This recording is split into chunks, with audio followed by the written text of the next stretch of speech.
All right, ladies and gentlemen, let's talk about this story because this is getting to me, man. The first story we have is from The Verge. YouTube has removed Steven Crowder from its partner program indefinitely. They say he'll be back in a week, but without YouTube ad revenue. Why? No, seriously. When you get a strike on YouTube, you don't get removed from the partner program. You just get told, hey, you got a strike. You can't upload for a week. You can't live stream. Why did they remove him from the partner program to take away his revenue? See, that is not legitimate. In my opinion, and I don't know if, Crowder would agree with me or if he's going to appreciate it. They're just trying to remove him. And they're going to find any reason. And we got more stories. I'm going to try and go through these quickly. The Verge says, 2 weeks ago, after YouTube revealed its definition of hate speech was so narrow that it couldn't remove a wildly racist tirade for being wildly racist. What is this, The Verge? Is this an opinion piece or is this fact-based news? You see, this is the problem with media. That's why channels like Crowder's are important. That's why shows like ours are important. They're giving you their opinion as the opener because they don't report the news they never did. They say, we wondered out loud what it would take for YouTube to stop promoting conservative commentator Steven Crowder as an official YouTube partner and allowing him to profit from those tirades. Notice they just say conservative. That's it, ladies and gentlemen. They're not saying far right anymore. The Overton window is shifting, but it's very interesting. They no longer need to say you're far right, you're getting banned. Now it's just, he's a conservative. They should remove him from the partner program. That's it. They say today we have a partial answer. YouTube has officially suspended Steven Crowder's main channel from YouTube's partner program indefinitely, which includes removing his ability to run ads. It's also banning him from uploading videos for a full week after his latest infraction, a now removed video that reportedly challenged the legitimacy of the vote in Nevada. YouTube has a policy against false claims the election was stolen. Full stop, lies, or misframing to say the least. The policy that YouTube has, as was explained to me by YouTube, is that 2 criteria must be met. You must say something specific about the election, and you must say something specific about Donald Trump together. Crowder did a video where he investigated voter addresses and sent people to those locations. In those videos, he never says anything about the overall implications of the election, and even said in an update video he couldn't anyway. He doesn't have the evidence. In fact, he even pushed back on Mike Lindell, saying Mike Lindell's claims about Dominion are wrong. Someone gave him wrong information. So what YouTube is claiming about what Crowder did is illegitimate. And even if it was true that he did one video where he said this, why take him out of the partner program? Now, here's where it gets absolutely insane. Crowder put up a video explaining what was going on. He put it on Instagram and he put it on his other YouTube channel, Crowder Bits, because he's got like 855,000 subscribers there. YouTube took that video down and issued a warning saying that he was trying to circumvent his ban. All right, I'm going to break something down for everybody. I know I'm going on. We got people here to hang out and talk, but I've got to explain all this. I had a conversation. You may know this. We had Alex Jones on the show. Alex Jones said something. A lot of people misheard what he said, including myself, and it didn't matter. YouTube didn't care. They said, well, it was bad enough, and they removed that episode with Alex Jones and Michael Malice from this channel, issued a warning, and I talked to them on the phone for quite some time, and they refused to reinstate it. I said we could take out that little tiny 1-second snippet. We could take it out, maybe put it back up, and they said no. And I said, okay, I'm going to have him back on the show then. We're going to do it again. And we did. And I said, in the event you guys give me a strike, what does that mean for my other channels? And I was told by YouTube, so long as the content is different from what you do on these channels, it is fine. And I said, okay, Timcast IRL is a conversational show with guests where we go over news stories. My other channels are me and my personal rants and monologues. Is that substantially different? And I was told, yes, they're not the same thing. They're different channels for a reason. And I said, okay, well, that means that's what I want to know, because if you give me a strike on this channel, I can still keep producing on my other channels, right? Then I'm willing to take that risk. We're going to have him back on the show. And we did.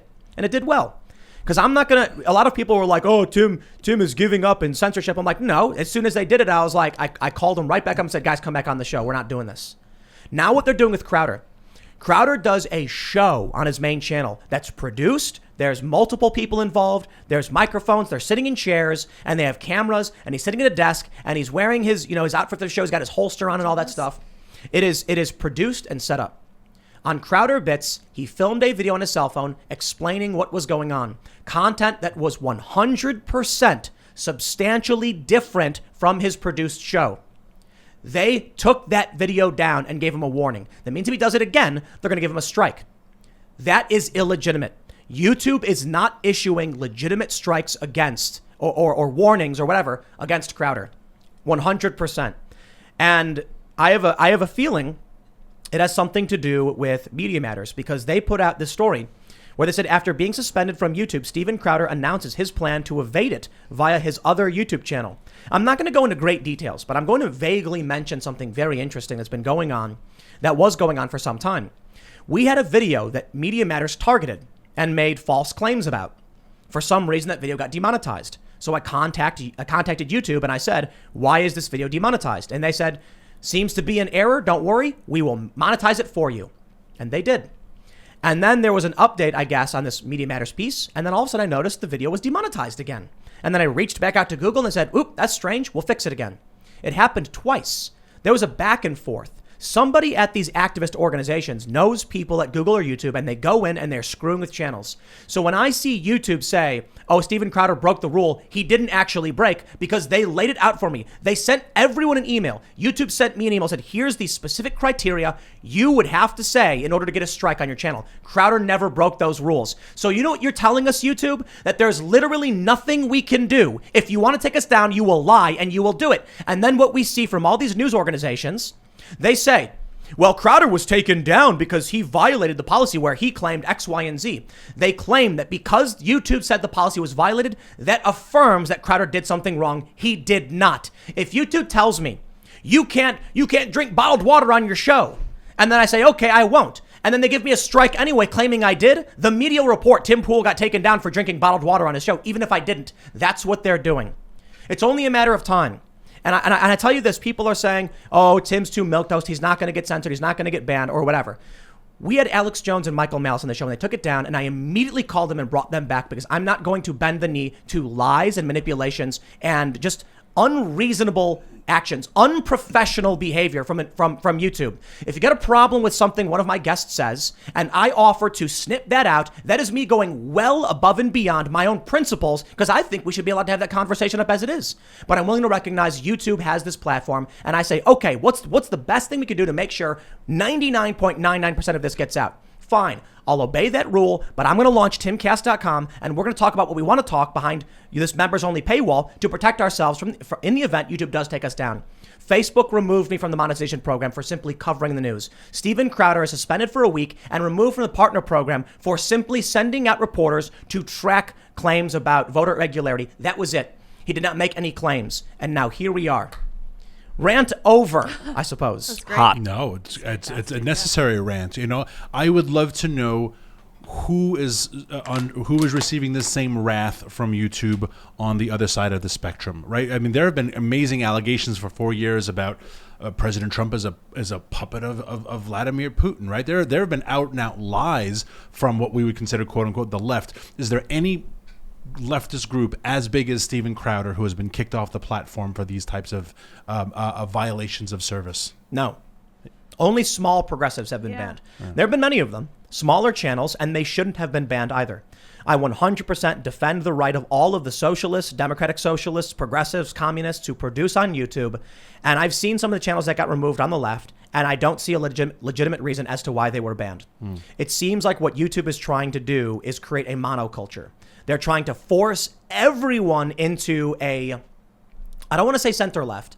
I don't necessarily want to say far left, but a homogenous establishment Democrat left position. Getting rid of Crowder is necessary for them to pull off something like that. And I tell you, I'm not big into conspiracies, but they just came out and made claims about why they removed Crowder's content. And I, actually having privy to information, speaking to Google, no, these statements are just not true. Yeah. The claims made against them, not true.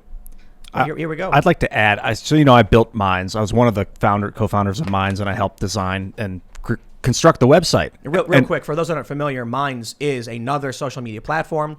It can host videos, you can post things. So I had to ethically build out the terms of service. Like, how are we gonna adjudicate user violations of our terms, basically? And I was an administrator, and what I realized pretty early on is you don't ban people. You ban the channel if the channel is in violation. Assume nothing about the people because that person can make another channel. And if that new channel doesn't violate, you don't mess with it. So them going after Steve is effed. It's messed up. You don't target individuals. That makes no sense. Your terms specifically target channels, not people. So the thought that he would make another channel and do something that doesn't violate terms and still get it taken down is insane to me. This is why I'm saying they're targeting him and his business. Because, as I stated, the rules are, if you have two channels, I'll try and make this clear. If you have two channels and one of them is videos about dogs and one of them is videos about cats, and your videos about dogs gets a strike because a dog, I don't know, sniffed a butt or something, and like, oh, it's inappropriate, and you put up a video about a cat, that's supposed to be allowed because it's a different form of content. If Crowder uploads something that's not his show, he's not commenting on the news, he's simply saying, hey guys, here's an update as to what's going on, they are screwing with him. That's it. They're targeting him, and it's unfair. And I'm sick of the but my private business argument from all of these establishment crony types. It's just not the case. We need balance, and we need representation for people of different ideas, different ideologies, and different perspectives. If they get rid of Crowder, Crowder's fans don't go away. They get angry. They go other places. So you know what? In that regard, maybe YouTube will absolutely cripple itself by doing this. But the problem is that Alphabet, Google subsidizes YouTube so that other video platforms can't be as successful. And that keeps a stranglehold on the market for channels like mine or everyone else's. But more importantly, YouTube is first in, best dressed, and the biggest. The second biggest search engine, I believe, in the world. And it is used by everybody. We ask only that those rules be applied fairly and that the contracts they have people sign are upheld. So I wonder this. If YouTube says, you must abide by our community guidelines, otherwise we can ban you, but then they ban you or strike you, even though you didn't violate those guidelines, I wonder if they're in breach of their own terms on their end. I wonder if there's a possibility that you could go after them because we have seen strategies like this before. I don't know exactly what Crowder will end up doing. I know that his half-Asian lawyer, Bill, made an announcement about what's happening. The Blaze posted it. And for those, I want to make sure I give a shout out to Crowder to the best of my ability. They say you can go to louderwithcrowder.com. What is it? louderwithcrowder.com/mug club. Mm-hmm. Or just go to louderwithcrowder's.com. Go to his website. And if you want to support him as well, if YouTube is going after Crowder in such a way that is illegitimate, do you really think a channel like this can last much longer after they take him down? It's the canary in the coal mine for everybody. The way I explained it a long time ago was we're standing on this big island with cliffs all around, and the waves are just crashing and eroding at one side.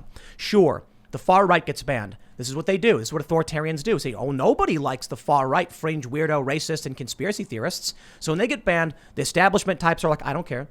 Then they come for very staunch, hardcore, pro-America conservatives. And even regular conservatives are pointing out, like, hey, that's bad.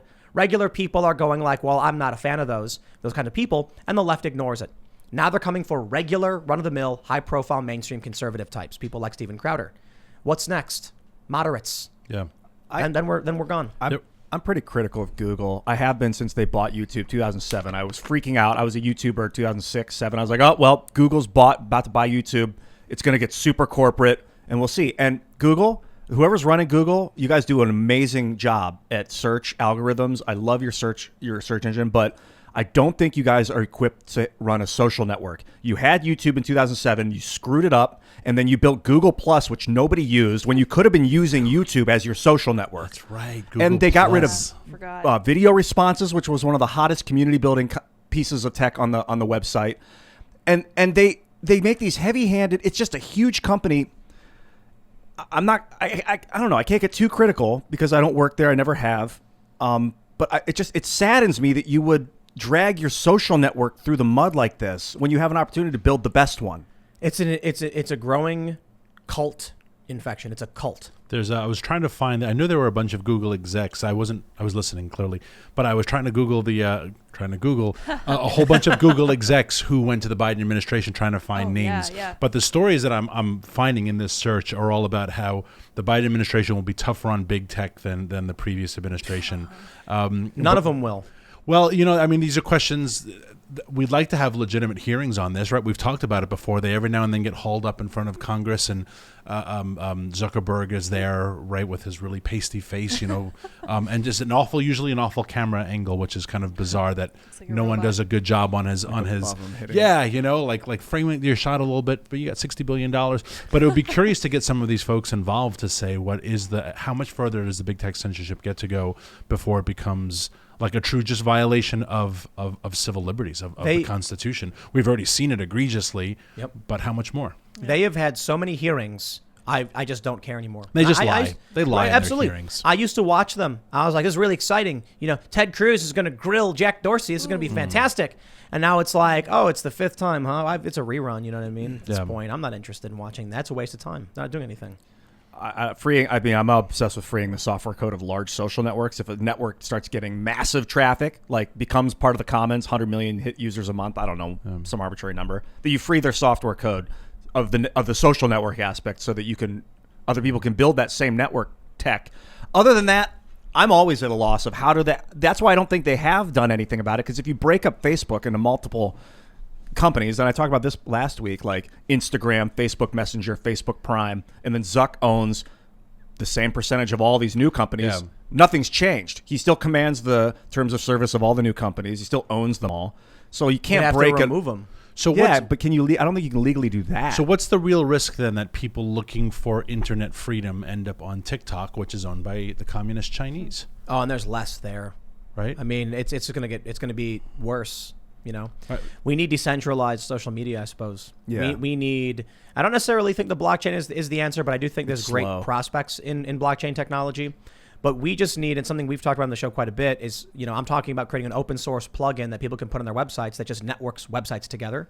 So no one could ban anybody. And there's something called the Fediverse we talk about a lot, which is, it's like a protocol instead of a website where you can follow someone from a different, you can follow like John at john.com or whatever.